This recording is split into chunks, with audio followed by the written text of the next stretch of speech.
બેંકે ગયો તો મારા માણાને પગાર દેવાનો છે ને તે લાખ રૂપિયા ઉપાડ્યા. આજ તો મારા ગામડે જવાનું છે. ભોળા દાદા ગયા બેંકે પૈસા લેવા. હું મારા ગામડે જાઉં છું તો પગાર લેતો જાવ ને. ઈ આમ આવ્યા. હે સુટકેસ ના બીજી શું વસ્તુ લાવ્યા? એ પાઇપ છે. ઠીક. અને પૈસા લાવ્યા? હા, લાખ રૂપિયા લાવ્યો. તો વાંધો નહીં. હે સુટકેસમાં પૈસા તો નથી. હે? તમે પૈસા પાડીને આવ્યા. હવે હું 500 વીઘાનો માલિક છું, એમ થોડા પૈસા પડવા દઉં? તો પણ સુટકેસમાં પૈસા તો નથી. પપ્પા, આ શું છે? હે કેમ પાઇપમાં પૈસા મૂકીને લાવ્યા? એ બેંકેથી હું આયા પડ્યો ને, એમાં તો 2 વાહન બદલાવા પડ્યા. સુટકેસમાં પૈસા હોય અને કોક લઈ ગયું હોય તો આપણે લાખ રૂપિયા ન જાય. આ ઈ હાસુ. પાઇપમાં કોઈને ખબર ન પડે પૈસા છે એ. યો બોલો, તમે તો બુદ્ધિશાળી છો હો. તો હું પેલા હું ડુંગળી વેચવા જતો ને તે પૈસા લાવતો કોઈને ખબર ન પડતી. એમ તો કેમ પૈસા લાવતા તમે કોઈને ખબર ન પડે? એ જો આમ. હે યો બોલો, પાઘડીમાં પૈસા મૂકીને લાવતા? તો કોઈને ખબર પડે?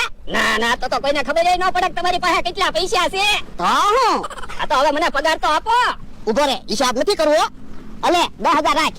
એ હારું. અને હું શું કહું, હાલો ને આપણે બે મારા ગામડે જઈએ. ના રે ના, મારે કાંઈ તારા ગામડે આવવું ના, તું એકલો જા. પણ હાલો ને, થોડાક દિવસ રોકાઈને પાછા આવશું. પણ યા તારા ગામડે મારે હું કામ આવવું? એ તમને અહીંયા એકલા ગમશે નહીં, અને મને તે મારા ગામડે એકલા નહીં ગમે, એટલે કહું. હા ઈ વાત હાચી, પણ તારા ગામડે જાવું ને તો બેયના ટિકિટ ભાડા બગડશે એટલે કહું, તું જઈ જા. તો પણ જાતા તમે મારું ભાડું આપી દેજો અને વળતા હું તમારું ભાડું આપી દઈશ. તો હે ઓય બાપા, પછી તો એનો છું તોય બેયના ટિકિટ ભાડા ન બગડે. આ ઈ હાસુ.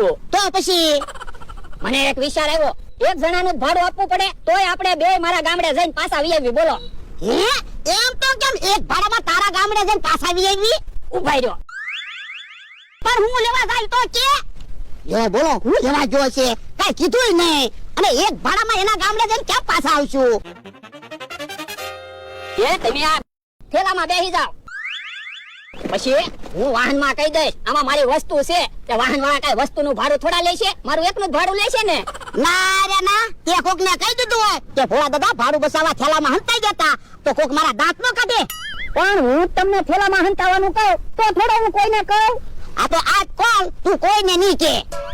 એ હું તમને કોલ આપું, હું કોઈને નહીં કહું કે તમે ભાડું બસાવવા થેલામાં હંતાઈ ગયા હતા. આ તો વાંધો નહીં. હા તો હાલો થેલામાં હંતાઈ જાઓ. એ હારું. એમ બકુલભાઈ આવે તો એને કાંઈ કહેતો નહીં, અને જા સુટકેસ અને આ પાઇપ ઓરડીમાં મૂકી દે. એ હારું. ઈ ભોળા દાદા બેઠા છે ને? હા બેઠો. એ તો ગુંદર પાક શાખો તો. એ કેમ ગુંદર પાક બનાવ્યો? એ અમારી શેરીમાં રસોઈની સ્પર્ધા છે તો એની ગુંદર પાક બનાવ્યો. લ્યો ખાવ તો. કે આ કાકાને ને એને તે ગુંદર પાક ખવડાવતા આવું. બકુલભાઈ વહી ગયા. હાલો હવે થેલામાં બેસી જાઓ.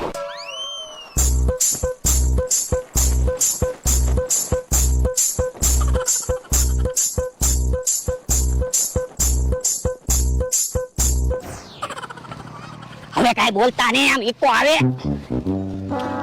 એ મમરાભાઈ, ઈકો ઉભો રાખો, મારે આવવાનું છે.